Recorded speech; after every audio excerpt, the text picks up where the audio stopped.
ஸ்ரீமாத்ரே நமஹ. மகாபோக மகைஸ்வர்ய மகவீர்ய மகபல மகாபுத்திர் மகசித்திர் மகயோகேஸ்வரேஸ்வரி.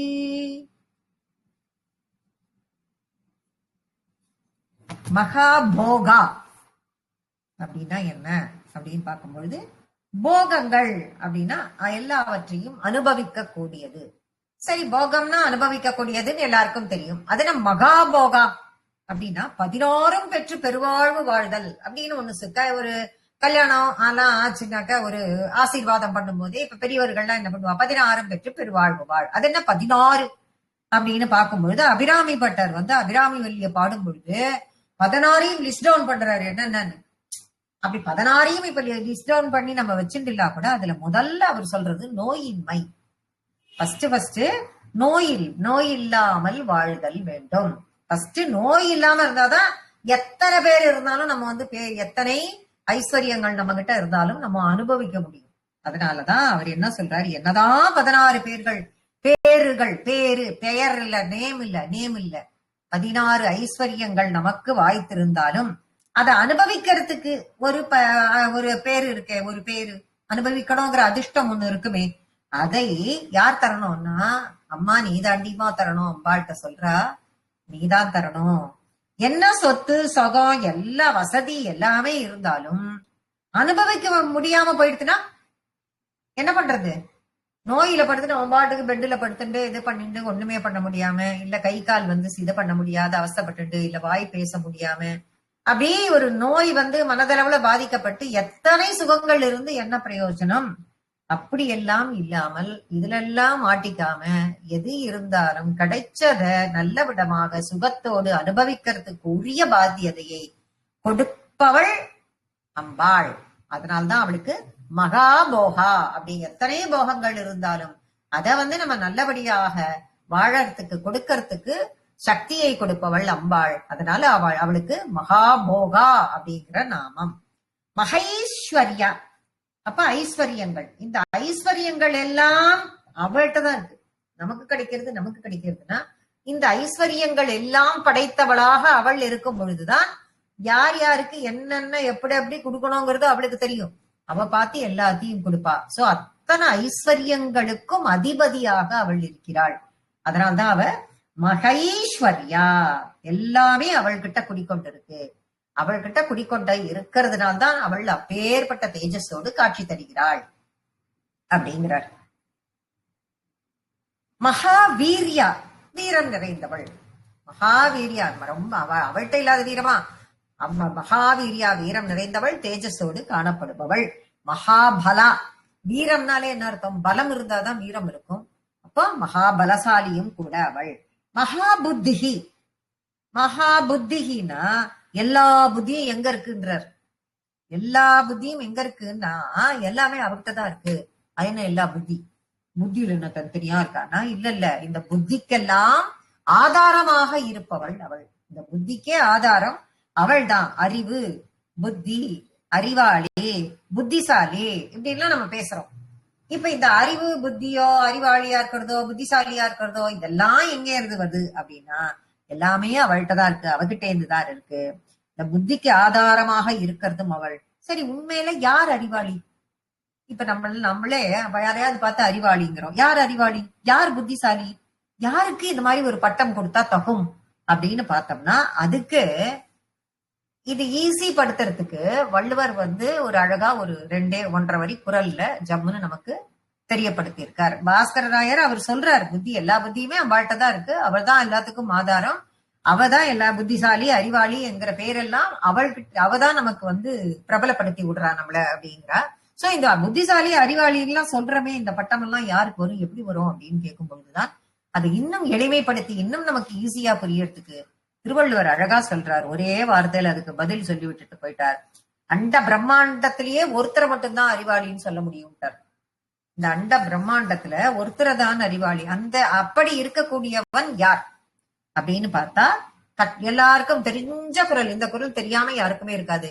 கற்றதனால் ஆய பயனின்கொள்வால் அறிவன் நற்றாள் தொழார் எனின். என்ன கேள்வி கேட்டார் வள்ளுவர்? வள்ளுவர் சொல்றார், நான் கல்வி நான் படிச்சதுனாலயோ, நான் இந்த கல்வி எல்லாம் கற்றுண்டு அதை படிச்சு அது தெரிஞ்சின்றதுனால என்ன பயன்? எனக்கு என்ன பயன்? கற்றதனால் ஆய பயன் என் கொல், என்ன பயன் அப்படின்னு கேக்குறார். அப்போ எல்லா விதமான படிப்பும் படிச்சிருந்தாலும் அதால எப்ப பயன் உண்டாகும் அப்படிங்கிற அர்த்தம் நமக்கு. எப்ப உண்டாகும் என்றால் நற்றாள் தொழார். அப்ப யாருடைய தாள்? நற்றாள், நல்ல தாளை தொழுதல் வேண்டும். யார் காலில் விழுந்தாலும் விழுந்துட்டா அது நல்ல தாளா அப்படின்னு அவர் சொல்லல. எந்த திருவடியில் வேண்டுமானாலும் எந்த திருவடியில் போய் விழ வேண்டும் அப்படின்னா, நீ எந்த திருவடி வேணா நீ எந்த திருவடியில போய் விழணுமோ அந்த திருவடியில போய் விழலைன்னா நீ எவ்வளவு படிச்சோம் அதுக்கு பயன் இல்லைங்கிறார். அது எந்த திருவடி அப்படின்ற கேள்விக்கு அழகா பதிலும் அவரே சொல்றார். வால் அறிவன் நற்றாள் அப்படின்னா, முழுமையான அறிவாளி அவன் ஒருவன் இருக்கிறானோ அவனோட பாதத்தில் நீ வணங்க வேண்டும். அப்ப முழுமையான அறிவாளினா யாரு? நம்ம தேடிட்டு போய் இவனுக்கு முழுமையா அறிவு இருக்கா, இவனுக்கு இருக்கா அப்படின்னு அவன் யாரையும் போய் கேட்க முடியாது. இவனுக்கு முழுசா அறிவு இருக்கான்னு அவனுக்கு இருக்கான்னு செக் பண்ற அளவுக்கு நமக்கு புத்தி கிடையாது, நமக்கு அறிவு கிடையாது. அதுக்கு நமக்கு எந்த விதத்திலையும் நாம உரிமை கொண்டாட முடியாது. அப்ப யார்கிட்ட இருக்குங்கிறது நமக்கு பூரா தெரியும். அம்பாள்கிட்ட தான் இருக்குன்றது நமக்கு முழுமையா தெளிவா தெரியக்கூடிய விஷயம் இதுதான். அவளை தவிர வேற யாருக்கிட்டையும் கிடையாது. பரமாத்மாவை தவிர முழுமையாக எல்லாம் தெரிந்த அறிவாளிங்கிறது வேற யாருமே கிடையாது. அதுதான் நற்றாள். அந்த நல் தாளை நாம் தாள்னா திருவடி, அந்த தாளை தொழுதல் வேண்டும். இததான் லலிதா சகஸ்ரநாமத்துல முன்னாடியே சர்வஞா அப்படின்னு ஒரு வார்த்தையை பார்த்தோம். அந்த வார்த்தை அந்த நாமம் வருது. அம்பாள் பரமேஸ்வரியே எல்லாவற்றையும் அறிந்த ஞானஸ்வரூபி. பரமேஸ்வரி எல்லாவற்றையும் அறிந்த ஞானஸ்வரூபி அப்படிங்கிறார். அதனால அவள மகாபுத்திர் அப்படின்னு சொல்லிட்டு, மகாபுத்திகி மிகப்பெரிய புத்திசாலி, புத்திக்கெல்லாம் ஆதாரமாக இருப்பவள் அப்படின்னு சொல்லப்படுகிறது. மகாசித்திகி அடுத்த நாமாவை பார்த்தோம்னா எல்லா சித்திகளையும் தரக்கூடியவள் அவள். நமக்கு சித்திகள் வேணும்னா எல்லா சித்திகளையும் நமக்கு தரக்கூடியவள். என்னென்ன வேணுமோ உனக்கு, நீ நியாயமான வழியிலும் நேர்மையான வழியிலும் ஸ்ரத்தையுடனும் அம்பாள் கிட்ட நீ போக போக உனக்கு தேவையானவற்றை, உனக்கு என்னென்னலாம் சித்திக்கணும் இந்த ஜென்மாலன்னு இருக்கோ அதையெல்லாம் சித்திக்கவும் வழிவகுப்பவள், வழிவகுத்து கொடுப்பவள் அவள். அதனால அவளுக்கு மகா சித்தி அப்படிங்கிற ஒரு நாமம். மகா யோகேஸ்வரி, மகா யோகேஸ்வர ஈஸ்வரி அப்படின்னு அதை பிரிக்கலாம். அப்படின்னா எல்லா யோகங்களுக்கும், எல்லா விதமான சகல யோகங்களுக்கும் ஆதாரமாக இருப்பவள் மகா யோகேஸ்வர ஈஸ்வரின்னு தனியா பிரிக்கிறார். அப்ப அத்தனை யோகங்களுக்கெல்லாம் ஆதாரமாக இருந்தும் அதுக்கு தலைவியாகவும் அவள் இருக்கிறாள். மகாதந்திரா, மகாமந்திரா, மகாயந்திரா, மகாசனா, மகாயாகக்ரமாராத்யா, மகாபைரவ பூஜிதா. மகாதந்திரா, மகாமந்திரா, மகாயந்திரா, தந்திரம், யந்திரம், மந்திரம். இது ஏற்கனவே இதுவரை நாம பார்த்துட்டே வந்த நாமாக்கள் பார்த்தோம் இல்லையா? சகஸ்ரநாமத்தில் உள்ள நாமாக்களைத்தான் இப்ப பிரிச்சு பிரிச்சு அர்த்தம் பார்த்துட்டு வரும். அந்த நாமாக்களின் பிரதிபிம்பங்கள் அப்படின்னா தந்திர ரூபமாகவும் அம்பாள் இருக்கிறாள். அதனால மகா தந்திரா. மந்திர ரூபமாகவும் அம்பாள் இருக்கிறாள். அதனால் அவள் மகா மந்திரா. யந்திர ரூபமாகவும் அவள் இருக்கிறாள். அதனால் அவள் மகா யந்திரா. இந்த 3 நாமாக்களின் ரூபமாகத்தான் சௌந்தரிய லஹரியில கூட தந்திர யந்திர மந்திரத்தின் ரூபத்தில் அம்பாள் இருக்கிறாள். அதுக்குள்ள ஒளிஞ்சின்னு இருக்கா அந்த நாமாக்கள். அந்த சௌந்தரிய லஹரி ஆதிசங்கரர் எழுதியிருக்கார். அதுக்குள்ள மந்திர ரூபமாகவும் தந்திர ரூபமாகவும் யந்திர ரூபமாகவும் அம்பாள் ஒளிந்து கொண்டிருக்கிறாள் அப்படின்னு அந்த சௌந்தரிய லஹரியிலையும் சொல்லக்கூடியது. அப்பேற்பட்ட ஒரு அற்புதமான நாமா மகா தந்திரா, மகாமந்திரா, மகாயந்திராங்கிறது. மகாசனா. மகாசனா பெரிய சிம்மாசனத்தில், மகா ஆசனம். ஆசனம்னா அமர்வு, இருக்கை. மகாசனம்னா சிம்மாசனத்தில், ஒரு பெரிய சிம்மாசனத்தில் இருக்கக்கூடியவள். தத்துவங்கள் எல்லாமே அவளுக்கு ஆசனமாகிறது. அப்ப அவளுடைய ஆசனம்னா எது? தத்துவங்கள், எல்லா தத்துவங்களும் அவளுக்கு ஆசனம். எனவே பெரிய ஆசனத்தில் அவள் இருக்கிறாள். மகாயாக கிரமாராத்யா. மகாயாக கிரம ஆராத்யா அப்படி பிரிக்கணும். மகா யாகங்கள், அப்போ பெரிய பெரிய யாகங்களினால் ஆராதனை செய்யக்கூடியவள், செய்யப்பட வேண்டியவள் கேட்டா. யாகங்கள்னா அவளை எப்படி ஆராதிக்கணும் அப்படின்னா பெரிய பெரிய யாகங்கள்லாம் பண்ணி அவளை ஆராதிக்கணும் அப்படின்னு சொல்லிட்டு, அப்புறம் நடுவுல ஒரே ஒரு குட்டி வார்த்தை இருக்கு, ரொம்ப ரொம்ப இம்பார்ட்டன்ட். அதுதான் மகாயாக கிரம ஆராத்யா. அப்படின்னா எப்படி அவளை ஆராதிக்க வேண்டும் என்றால் பெரிய பெரிய யாகங்களின் மூலமாக ஆராதிக்க வேண்டும். கிரமப்படி ஆராதிக்க வேண்டும். இன்னும் எத்தனை யாகம் செய்தாலும் கிரமப்படினா முறைப்படி.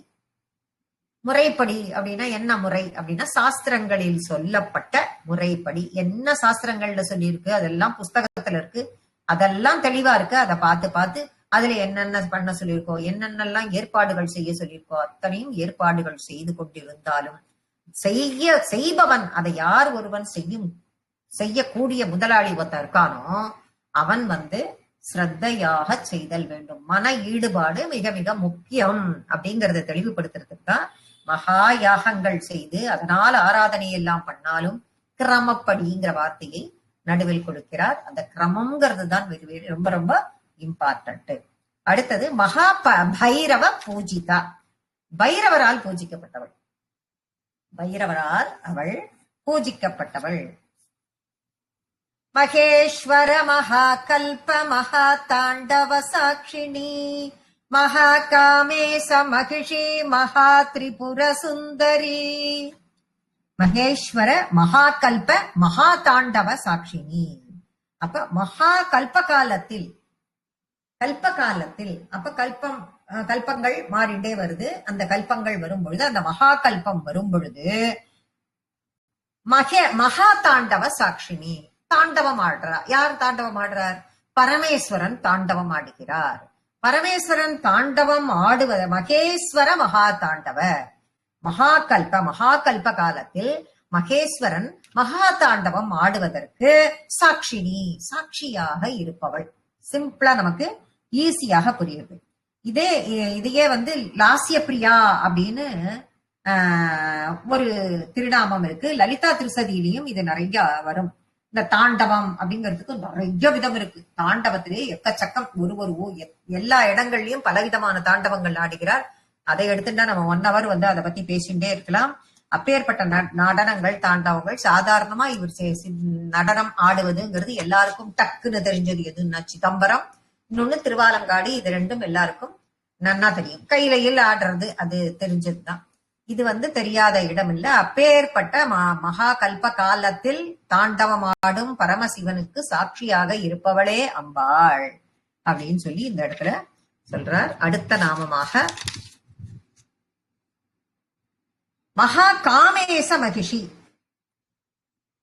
காமேஸ்வரனுக்கு பட்ட மகிஷியாக இருக்கக்கூடியவள் மகா திரிபுர சுந்தரி.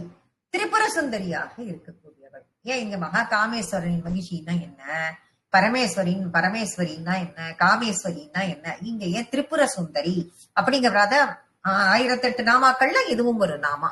ஏன் அந்த மகா திரிபுர சுந்தரி அப்படின்னு கொடுக்கிறார் அப்படின்னா, திரிபுரா முப்புறம், 3 முப்புறம் பகவான் ஆகப்பட்டவர், பரமேஸ்வரன் ஆகப்பட்டவர், முப்புறம் எரித்தவர் அப்படின்னு எல்லாருக்கும் அந்த ஸ்டோரி தெரியும். முப்புறம் எரித்தவர் பகவான், அந்த முப்புறத்தை எரித்தவரினுடைய சுந்தரி. அப்ப முப்புறத்தை எரித்தவரினுடைய சுந்தரி, அதனால் திரிபுர சுந்தரி.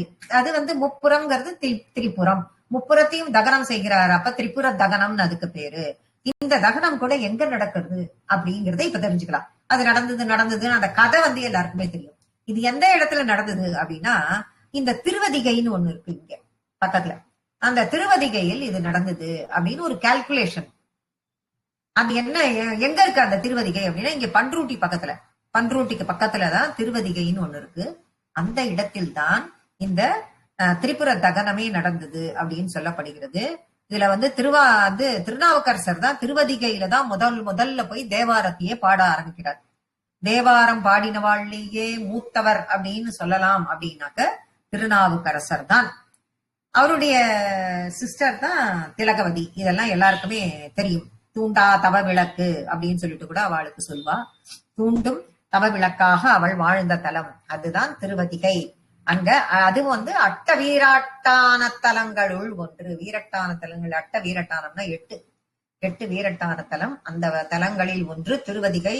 இன்னொன்னு அதாவது 8 வீரச் செயல்களை நிகழ்த்திய இடம். அதுதான் அட்ட வீரட்டானம்னா என்னன்னா 8 வகையான வீரச் செயல்களை நிகழ்த்திய தலங்கள். அதுக்குதான் அட்ட வீரட்டான தலங்கள்னு பேரு. அதுல ஒண்ணு திருவதிகை, இன்னொன்னு திருக்கடவுர், இன்னொன்னு திருக்கோவிலூர். இது மாதிரி 8 இடங்கள் இருக்கு. திருக்கடவுர் தான் உங்களுக்கு தெரியும், அங்க யமனை காலால் உதைத்த இடம் அப்படிங்கிறது நமக்கு தெரியும். இந்த திருவதிகை நோக்கி பரமேஸ்வரன் தேரில புறப்பட்டு போறதெல்லாம் ஆதிசங்கரர் அது ஒரு பெரிய இதுவா டிஸ்கிரைப் பண்ணி அவர் அப்படியே இந்த திருவதிகை தேர்ல கிளம்பி போறார் அப்படிங்கறது எல்லாம் சூப்பரா எழுதியிருப்பார் அவர். அதெல்லாம் இன்னொரு தடவை நம்ம அதை பார்க்கலாம். சதுஷ்ஷ்ட்யுபசாராಢ்ய சதுஷ்ஷ்டி கலாமயி மகா சதுஷ்ஷ்டி கோட்டி யோகினி கணசேவிதா.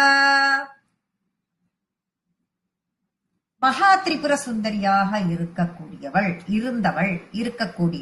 எப்பவும் இருக்கிறவ தானே அவள். சதுஷ்ஷ்ட்யுபசாராಢ்யா.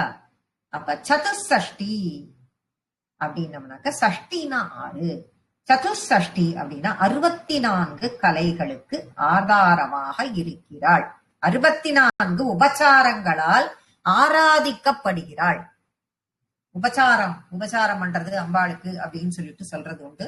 அந்த மகா திரிபுர சுந்தரியாக இருக்கக்கூடியவள் சதுஷ்ஷ்டி உபசாராಢ்யா. உபச்சாரங்கள் அவளுக்கு 64 வகையான உபச்சாரங்களினால் அவள் ஆராதனை செய்யப்படுகிறாள். சதுஷ்ஷ்டி கலாமயி 64 கலைகளுக்கு ஆதாரமாக இருக்கிறாள். 64 கலைகள் அப்படிங்கிறது எல்லாருக்கும் தெரிஞ்சது. அதுக்கும் ஆதாரமாக இருக்கிறாள். மகா சதுஷ்ஷ்டி கோட்டி யோகினி கணசேவிதா. மகா சதுஷ்ஷ்டி அப்புறம் தான் ரொம்ப ரொம்ப இது பாஸ்கர ராயர் ரொம்ப அற்புதமான விளக்கம் இதுக்கு கொடுக்கிறாரு. சதுஷ்ஷ்டி கோட்டி, சதுஷ்ஷ்டி 64 கோடி வேற கொடுத்துடுறாரு இதுல. அப்படின்னா 64 கோடி யோகினி, யோகினிகளால் துதிக்கப்படுபவள். யோகினி தேவதைகள் துதிக்கிறா, அம்பாளை துதிக்கிறாங்கிறது நமக்கு தெரியும். எவ்வளவு பேருன்னு கொடுக்கிற 64 கோடி யோகினி தேவதைகள் யோகினிகளால் துதிக்கப்படுகிறாள். அதனால இவளுக்கு மகா சதுஷ்ஷ்டி கோட்டி யோகினி கணசேவிதா. அதனால்தான் மகாங்கிற வார்த்தைகள்லாம் அந்தந்த இடத்திலேயும் அந்த வாக்தேவதைகள் ஒரு இடத்துலயும் அது போடுறா அப்படின்னாக்க அதுக்கு இதெல்லாம் தான் காரணம். இப்படி ஒரு உயர்வான நிலையில் அம்பாள் இருக்கிறாள் அப்படிங்கறத அது காட்டுறது. அடுத்தது மனு வித்யா சந்திர வித்யா சந்திர மண்டல மத்தியகா சாரு ரூப சாருஹச சாரு சந்திர கலதர. மனு வித்யா, வித்யை தெரிஞ்சு சாதாரணமா ஒரு விஷயத்தை எக்ஸ்பிளைன் பண்றது, அர்த்தம் சொல்றது. அந்த அர்த்தம் எல்லாம் விளக்கி சொல்லும் பொழுது அது என்னன்னா முதல் எதுக்கு இவ எந்த வித்யைக்கு ஆதாரமாக இருக்கிறாள் அம்பாள்னு பார்த்தா மனு வித்யா. மனு வித்யாக்குத்தான் அவள் முதலில் ஆதாரமாக இருக்கிறாள். இப்ப அம்பாளினுடைய பக்தர்கள் 12 பேர். இதுல லலிதா திருசதி கிளாஸுக்கு நேத்திக்கு 3ஆம் நாள் வந்திருந்தவா எல்லாருக்கும் நான் இதை அங்கேயும் இந்த 12 பேரை சொன்னேன். திரும்பவும் இந்த இடத்துல நம்ம அதை சொல்றோம். அன்னைக்கு கேட்டிருப்பீங்க, திரும்பவும் நான் சொல்றேன். அந்த 12 பேர்ல முதல் ஆள் மனு. அந்த 12 பேர்ல முதல் ஆள் அந்த வித்யைக்கு அம்பாளுக்கு சாதாரண வியாக்கியானம் என்னவென்றால் மனுவனோட வித்யைக்கு தான் ஆதாரமா இருக்கா. மிகப்பெரிய பக்தர்கள் அதுல யாரு அப்படின்னா 12 பேர். அந்த 12 பேர்லயே முதலிடம் மனுவுக்கு. அதனால்தான் மனு வித்யா அப்படின்னு ஃபர்ஸ்ட் ஆரம்பிக்கிறா வாக்தேவதைகள். யார் அந்த 12 பேர் அப்படின்னு பார்த்தா மனுகு, சந்திர, குபேர, லோபாமுத்ரா, மன்மத, அகஸ்திகி, அக்னிகி, இந்திரஹ, ஸ்கந்தஹ, சிவஹ, குரோதபட்டாரக. அதான் சொன்னேன் அன்னைக்கு. தேவ்யா துவாதசாமி உபாசகா. இந்த 12 பேரும் அம்பாளை உபாசிப்பவர்கள், எப்பொழுதும் உபாசிச்சுட்டே இருக்கா. குரோதபட்டாரகான்னா யாரு அப்படின்னு சொல்லிட்டு சொன்னா வாசர் அப்படின்னு சொல்லி அன்னைக்கு சொன்னோம். இன்னைக்கும் அதான். இப்ப மனு வித்யாங்கிறது அவன் முதன்மை இடத்தில் அவன் இருக்கிறான். அதனால் மனு வித்யா அப்படிங்கிற வார்த்தை அந்த நாமம் அவளுக்கு. இப்ப இந்த ஸ்லோகத்துல இதுல ஃபர்ஸ்ட் கொடுக்கறதே மனு வித்யா, அந்த வித்யைக்கு ஆதாரமாக இருக்கக்கூடியவள். இதையே இன்னும் கொஞ்சம் வித்தியாசமா பார்க்கலாம் அப்படின்னு பார்த்தா, மனுன்னு சொன்னா மனிதர்களுக்கெல்லாம் அவன் தலைவன். மானுடத்தின் தலைவனாக இருந்த காரணத்தினால் மனு என்ற பெயர் அவனுக்கு வந்தது. மனு என்பவன் மனித குலத்தில் தலைவன், மானுடத்தின் தலைவன். அதனால அவனுக்கு மனு அப்படிங்கிற பெயர் வந்தது. அப்ப மனு வித்யான்னு சொல்லும் பொழுது மனிதர்களாகி நாம் உணர்ந்து கொள்ள வேண்டிய வித்யை அப்படின்னு புரிஞ்சுக்கணும். அப்போ மனிதர்களாகிய நம்ம உணர்ந்து கொள்ள வேண்டிய வித்யை, அதற்கு ஆதாரமாக இருக்கக்கூடியவள் அம்பாள் அப்படின்னு சொல்லி இந்த மனு வித்யாக்கு இவ்வளவு பெரிய வியாக்கியானம் இருக்கு. சந்திர வித்யா அடுத்த வார்த்தையை பார்த்தோம்னா அதுக்கு சந்திர வித்யா. மனுவுக்கு அடுத்தது யார் அந்த 12 பேர்லன்னு பார்த்தா சந்திரன். அடுத்தது சந்திரன் தான். இந்த 12 உபாசகர்கள்ல அடுத்தவன் யாருன்னா சந்திரன் 2வது நிலையில் இருப்பவன். அதனால சந்திர வித்யைக்கும் ஆதாரமாக இருக்கிறாள். மீதி பேரை பத்தி எல்லாம் எக்ஸ்டெண்ட் பண்ணல இவெல்லாம் வாக்தேவதைகள். அடுத்த நாமாக்கு போயிடுறோம் நம்ம. இப்ப சந்திரமண்டல மத்தியகா, சந்திரமண்டலத்தின் நடுவில் இருப்பவள், மத்தியகான நடு, மத்தியில் இருப்பவள், சந்திரமண்டலத்தின் மத்தியில் இருப்பவள். என்னடா இப்பெல்லாம் ஸ்ரீஹரிகோட்டால ராக்கெட் விடுறான் சந்திரனுக்கு போறதுக்கு, அங்க போறதுக்கு. அந்த ராக்கெட்ல ஏறிண்டு அப்பவே அவ போய் உட்காந்துருக்காளோ அப்படின்லாம் நம்ம நினைப்போம். இப்படி எல்லாம் நம்ம கேட்க தோணும். ஆனா இதுல என்ன ஒரு ரகசியமா நமக்கு தெரியுது அப்படின்னா, இப்ப நம்ம சக்ராஸ் இருக்குன்னு சொல்றோம். மூலாதாரத்தில் இருந்து ஆரம்பிச்சு அஞ்ஞாக்கு போய் அங்கிருந்து சகசிராரத்துக்கு போறதுன்னு. இப்ப அந்த சகசிராரத்துல 1000 இதழ் கொண்ட தாமரை பூ அப்படின்னு சொல்றோம். அந்த தாமரை பூவின் மேல சந்திரன் இருந்து அந்த தாமரை பூவின் மேல சந்திரனாகவே அவள் இருக்கிறாள். ஏன்னா அந்த இடத்துல பிரைட் ஒளி, அந்த பிரைட்டில் சந்திரனாக இருந்துட்டு அதுல இந்த சந்திரனுடைய ஒளிக்கதிர்கள் கிரணங்கள்லாம் வரும்ல, அந்த கிரணங்களை அவள் பொழிகிறாள். அது அமுதமாக இருக்கிறது. அதனால அம்பாளுக்கு சந்திர மண்டலம் அது யோக சாஸ்திரம் அப்படிங்கிறத குறிக்கிறது. சகசிராரத்திற்கு கமலத்திற்கு கொஞ்சம் மேல இருக்கக்கூடிய இடம், சகசிரார கமலத்திலிருந்து கொஞ்சம் மேல இருக்கக்கூடிய பிரகாசமான பிரதேசம். இங்க எங்க சகசிராரம் நம்ம உச்சி. குழந்தைகள் எல்லாம் பிறந்த உடனே உச்சியில பட்டுட போறது, ஜாக்கிரதை. அந்த இடம் துடிச்சுட்டே இருக்கும் குட்டி குழந்தைகளுக்கு. விளக்கெண்ணெய் எல்லாம் வைக்கிறதுன்றது பழக்கம் உண்டு. இப்ப எல்லாம் வைக்கிறாளா என்னங்கிறதுலாம் எனக்கு தெரியாது. அந்த இடத்துல விளக்கெண்ணெய் வச்சுட்டே இருப்பா, இது பண்ணிடும், அது கொஞ்சம் இதுவாகணும்னு சொல்லிட்டு எல்லாம். அந்த துடிச்சுன்னு இருக்கே அதுதான் சகசிராரம்.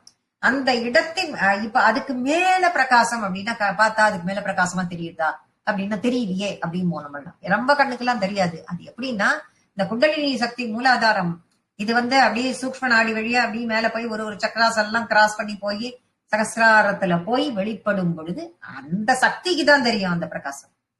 நம்மளாம் பிரகாசம்னு சொல்லிட்டு இருக்க வேண்டியதுதான் வாயார. இந்த சக்திக்கு தெரியக்கூடிய அந்த பிரகாசம், அது பிரகாசமான பிரதேசம். அங்க இருந்து அம்பாள் அந்த இடத்தில் இருந்து கொண்டு இருந்தால் மட்டுமே அமுத கிரணங்கள் வெளியில நமக்கு கிடைக்கும். அந்த அமுத கிரணமே, அந்த இடமே சந்திரமண்டல மத்தியகா அப்படின்னு சொல்லப்படுகிறது.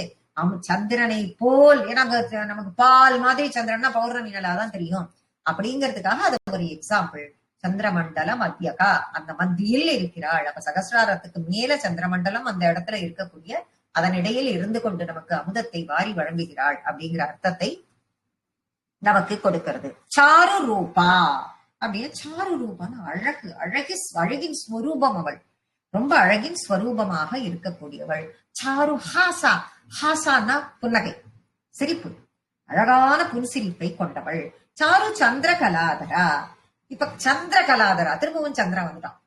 சந்திரகலை அப்படின்னா என்ன அப்படின்னு பார்த்தோம்னா, வளர்பிறை தேய்பிறை அப்படின்னு வரும்பொழுது அது வளர்ந்து கொண்டே வரும் பொழுது எப்படி இருக்கும்? அப்படி முதல் நாள் அமாவாசை, 2 நாளைக்கு தெரியாது. அப்புறம் 3ஆம் பிறை அதை பார்க்கணுங்கிற ஒரு ஆவல்ல, ஒரு கீர்த்து மாதிரிதான் வரும். அது கொஞ்ச நாள் தான் இருக்கும், அது போயிடும். ஆனா அதை பார்க்கணுங்கிற ஒரு ஆவல்ல நம்ம போவோம். அது பார்த்தா விசேஷம்னு வேற நமக்கு சொல்லிடுறாளா, அதனால அங்க போவோம். அதுக்கப்புறம் கொஞ்சம் கொஞ்சமா அது வளர்ந்து வரும்பொழுது அஷ்டமி சந்திரனுக்கு ரொம்ப விசேஷமும் உண்டு. அஷ்டமி சந்திரன் அன்னைக்கு பாதி நிலவாக இருக்கும், அன்னைக்கு ரொம்ப விசேஷம். அதனால அஷ்டமியை ரொம்ப இதுவா கொண்டாடு, அம்பாளுக்கு ரொம்ப விசேஷமானது. அப்படி போய் கொஞ்சம் கொஞ்சமா அந்த நிலா வர அதனுடைய வெளிச்சத்தினுடைய தன்மை கூடிக்கொண்டே வரும். ஒரு நாளைக்கு ஒரு அழகு. அப்படியே இருந்து வந்து பௌர்ணமி முழுநிலவன்னைக்கு அது ஒரு தனி இது சுக்லபட்சத்துக்கு, அதாவது வளர்பிறை.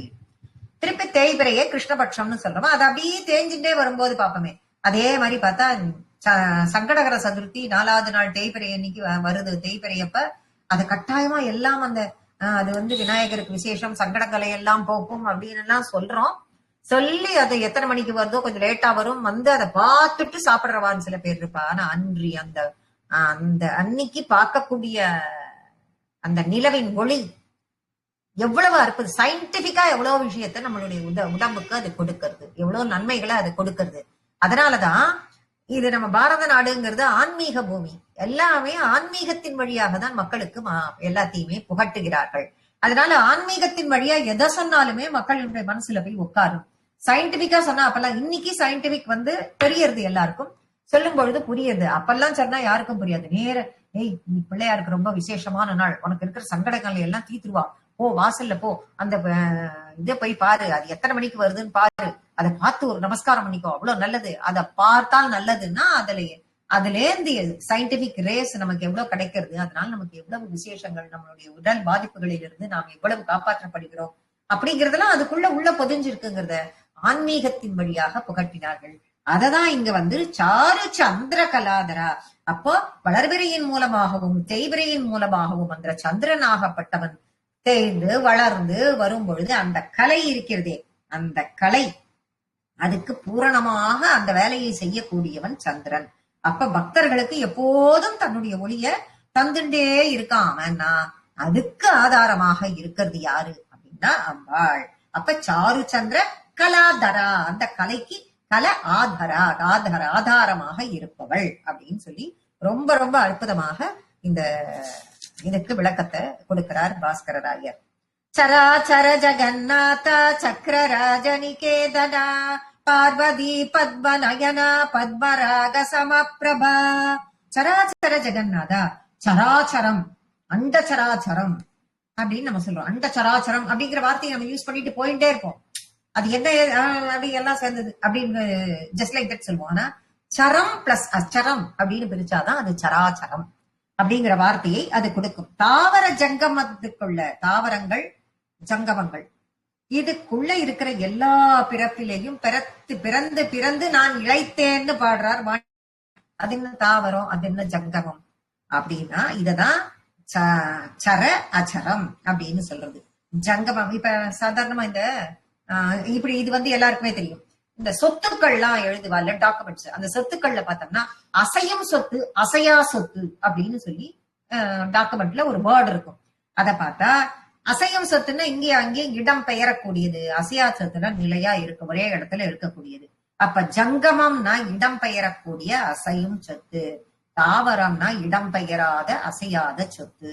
அப்ப அசையக்கூடியது அசையாதது அப்படின்னு இதுக்கு எல்லாம் அண்ட சராச்சரத்திற்கும் தலைவியாக இருக்கிறவ இந்த ஒரே அம்பாள். அப்ப சரம் பிளஸ் அச்சரம் சராச்சரம். சரம்னா அசையறது, அச்சரம்னா அசையாதது.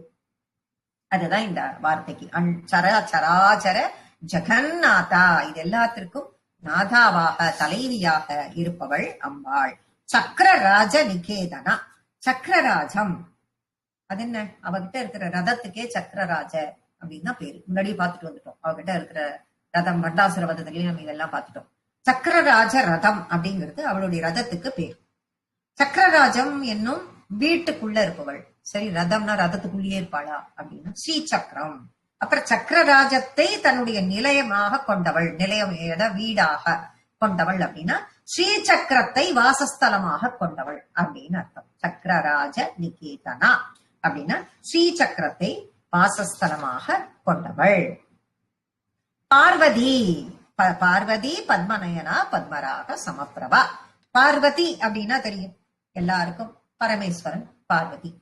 இங்க ஆதிசங்கரருக்கு வந்து ரொம்ப பிடிக்குமா அம்பாளை பார்வதி அப்படின்னு சொல்லி பேர் சொல்லி கூப்பிடணும் அப்படின்னா அவ்வளவு பிடிக்குமா அவருக்கு. என்ன காரணம் அதுக்கு சொல்றார் அப்படின்னா, பர்வதராஜனின் மகளால அவளுக்கு பார்வதி அப்படின்னு பேர் வந்து, பரமேஸ்வரன் பார்வதின்னு சொல்றோம் அது இருக்கட்டும், பர்வதராஜனின் மகளாக இருந்த காரணத்தினால் அவளுக்கு பார்வதி என்று பெயர். ஹிமவானின் மகள், அதனால அவளுக்கு அந்த நாமம் இருக்கு.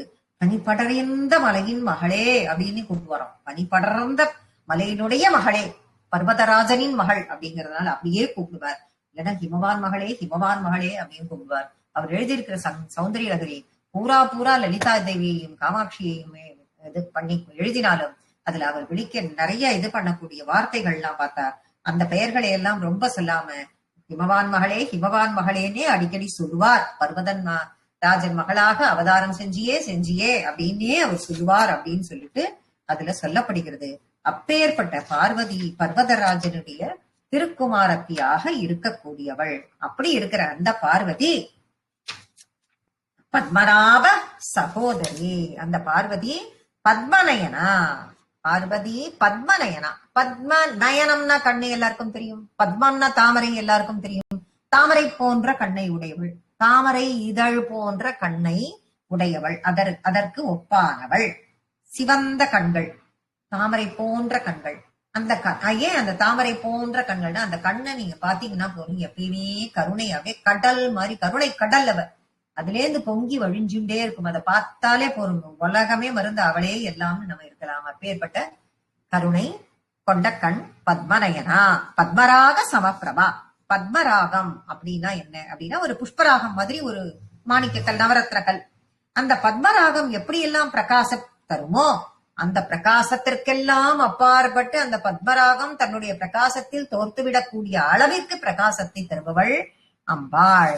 அது சமப்பிரபா அப்படின்னா சமமாக இருப்பவள் அப்படிங்கிற அர்த்தத்தை கொடுக்கறதுன்னு மேலோட்டமா நம்ம எடுத்துட்டாலும் அதற்கெல்லாம் அப்பாற்பட்டவளாக இருக்கிறாள்ங்கிற அர்த்தத்தை தான் இந்த இடத்தில் அது கொடுக்கிறது.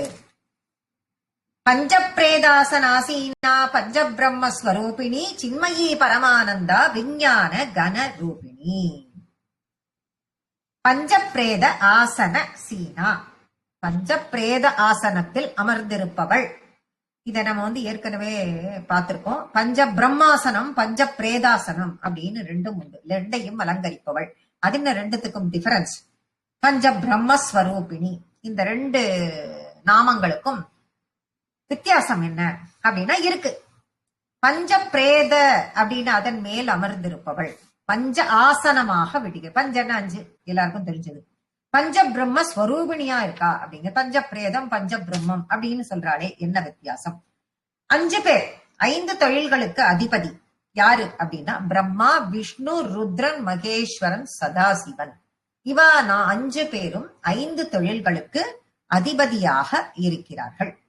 இவா எல்லாரும் அம்பாளினுடைய சிம்மாசனத்திற்கு என்னவா இருக்கா? இதுல இருக்கிற 4 பேர் அம்பாசனத்தினுடைய சிம்மாசனம். நீங்க அது சேர்ன்னு வச்சுக்கலாம், இல்ல கட்டில்னு வச்சுக்கலாம், என்னன்னு வேணாலும் வச்சுக்கலாம். எதா இருந்தாலும் 4 கால் வேணும். அந்த சிம்மாசனத்தினுடைய 4 கால்களாக அந்த 5 பேர்ல 4 பேர் இருக்கா. யார் அந்த 4 பேர் அப்படின்னா பிரம்மா, விஷ்ணு, ருத்ரன், மகேஸ்வரன். இந்த 4 பேரும் 4 கால்களாக அலங்கரிக்கப்படுகிறார்கள். அப்ப மிச்சம் ஒருத்தர் இருக்காரே சதாசிவம். அவரு என்னவா இருக்காருன்னா சதாசிவ பீட்டம். அம்பாள் உட்கார்ந்து இருக்காளே அந்த பீட்டமே சதாசிவம். அந்த பீட்டமே சதாசிவம். அவள் அந்த சதாசிவ பீடத்தில் அமர்ந்திருக்கிறாள். அப்ப அந்த அம்பாளுக்கு சக்தி இல்லாத போச்சுன்னா அது பஞ்சப்பிரேத ஆசனம். அந்த அம்பாளுக்கு சக்தி இருந்து அந்த சக்தியால் இயங்க வைத்தால் அசையக்கூடிய இயங்கக்கூடிய உயிர்ப்போடு இருக்கக்கூடியது பஞ்ச பிரம்மாசனம். இதுதான் ரெண்டுத்துக்கும் வித்தியாசம். பஞ்ச பிரம்மாசனம் அப்படின்னு சொல்லிட்டு சொல்றார். பஞ்ச பிரேதாசனம்னா அம்பாளினுடைய சக்தியே இல்லாதப்போ அப்ப பஞ்ச பிரேத சக்தி ஊட்டி உயிர்ப்போடு அதை இயங்க வைக்கும் போது பஞ்ச பிரம்ம. அதுதான் 5 பேர். பிரம்மா, விஷ்ணு, ருத்ரன், மகேஸ்வரன், சதாசிவன். பிரம்மா, விஷ்ணு, ருத்ரன், மகேஸ்வரனும் அந்த சிம்மாசனத்தின் 4 கால்கள். சதாசிவம் பீட்டமாக இருக்கிறார். அந்த பீட்டத்தில் அம்பாள் அமர்ந்திருக்கிறாள். அப்பேற்பட்ட ஒரு உயர்ந்த நாயகி அவள். நமக்கு கிடைக்காத பொக்கிஷம். அப்பேற்பட்டோட நம்ம பாதுகாத்து வச்சுக்கணும் அப்படிங்கிறதுதான் இந்த நாமத்தினுடைய அற்புதமான விளக்கம். சின்மயி பரமானந்தா விஞ்ஞான கனரூபிணி. சின்மயி அப்படின்னா சித் வடிவானவள். சித்து அப்படின்னா என்னன்னா அறிவு. சித் அப்படின்னா சத்து, சித்து, ஆனந்தம், சச்சிதானந்தம் அப்படின்னு நம்ம பார்த்திருக்கோம். பரம்பொருள்ங்கிறது சத்து, சித்துங்கிறது சுத்தமான அறிவு. இது ரெண்டும் இணையும் போது நமக்கு ஆனந்தம் கிடைக்கிறது. அப்படி ஒரு சுத்தமான அறிவிற்கு அதிபதியாக இருப்பதால் அவள் இந்த சைத்தன்யத்திற்கெல்லாம் அதிபதியாக இருப்பதால் அவள் சின்மயே. இப்ப இதை எப்படி சத்து சித்து ஆனந்தம் இதை எப்படியே நம்ம கொண்டு வரோம் அப்படின்னு பார்த்தா, இந்த அறிபவன் அப்படிங்கிறவன், அறிபவன் ஒருத்தன், அறியப்படும் பொருள்னு ஒண்ணு, அறிகிற ஞானம் ஒண்ணு, இது மூணும் சேர்த்தால் சத்து சித்து ஆனந்தம் அப்படின்னு மூன்றும் சேரும் நிலை கிடைக்கும். வேற எங்கேயும் இதுக்கு தனித்தனி பேதங்கள் கிடையாது. இது மூன்றும் சேரும் பொழுது சச்சிதானந்தமாக ஆகும். இந்த மூன்றும் சேர்ந்தவளே அம்பாள் அப்படிங்கறத விளக்குவதுதான் இந்த சின்மயி அப்படிங்கிற நாமம். பரமானந்தா, பரம ஆனந்தம். எல்லாம் கிடைச்சுடுத்துனா பரமானந்த தவிர வேற என்ன கிடைக்கும் நமக்கு? அந்த பரம் என்ற சொல்லே உயர்ந்தது என்ற அர்த்தத்தை கொடுக்கும். அது உயர்ந்த ஆனந்தம். இதுக்கு மேல எதுவுமே இல்லை. அம்பாள் தான் எல்லாம். அவளை தவிர வேற ஒண்ணுமே இல்லை. பரமானந்தம்னா அவள் ஒன்றே அப்படிங்கிறத காட்டுவது. அப்படிப்பட்ட ஒரு ஆனந்தத்தில் திளைப்பதற்கு காரணமாக இருப்பவள் விஞ்ஞான கனரூபிணி. அப்படின்னா கனரூபிணி அப்படின்னா கனம்னா கனமா இருக்கிறது, வெயிட், எல்லாருக்கும் தெரிஞ்சது. விஞ்ஞான கனரூபிணி அப்படின்னா அந்த ஸ்ட்ராங்கா இருக்கக்கூடிய ஒரு ஆனந்தம். வேறு எதுவுமே இல்லாம முழுக்க முழுக்க போன இதுல சொன்னால பரம ஆனந்தம்னு, அதேதான், வேற எதுவுமே கிடையாது, குறைவே இல்லை, எல்லாமே நிறை. அப்படிப்பட்ட சைதன்யத்தில் சாரமாக அதனுடைய ரசமாக அவள் இருக்கிறாள். கனம் அப்படின்னும் போது காத்திரம் அப்படின்னு சொல்லிட்டு நமக்கு தெரியும், காத்திரம்லாம். இப்ப விஞ்ஞானம்னு ஒரு வார்த்தையும் கொடுத்திருக்காரு அப்படின்னு கேட்டா, விஞ்ஞானம்னா சாதாரணமா பார்க்கும்பொழுது அது விஞ்ஞானம்னா சயின்ஸ் அப்படின்னு சொல்லிட்டு போயிடும். இந்த இடத்துல வரும்பொழுது விஞ்ஞானம்னா உயர்ந்த ஞானம், வி பிளஸ் ஞானம், உயர்ந்த ஞானம். அப்புறம் அந்த உயர்ந்த ஞானம் காத்திரமாக இந்த இடத்தில் இருக்கிறது. அதற்கு அந்த அப்படிப்பட்ட ரூபிணி, அந்த உருவத்தில் அது ஆதாரமாக கொண்டவள் அவள் அப்படின்னு சொல்லிட்டு இந்த விஞ்ஞான கன ரூபிணி. விஞ்ஞானம்னா அந்த சயின்ஸ்ன்னு எடுத்துக்க கூடாது, விஞ்ஞானம் உயர்ந்த ஞானம் அப்படின்னு சொல்லிட்டு நாம எடுத்துக்கணும் அப்படின்னு சொல்லிட்டு இந்த இடத்துல சொல்லியிருக்கார். இதோட நம்ம இன்னைக்கு கிளாஸ நம்ம முடிச்சுக்கிறோம். ஸ்ரீ மாத்ரே நமஹ.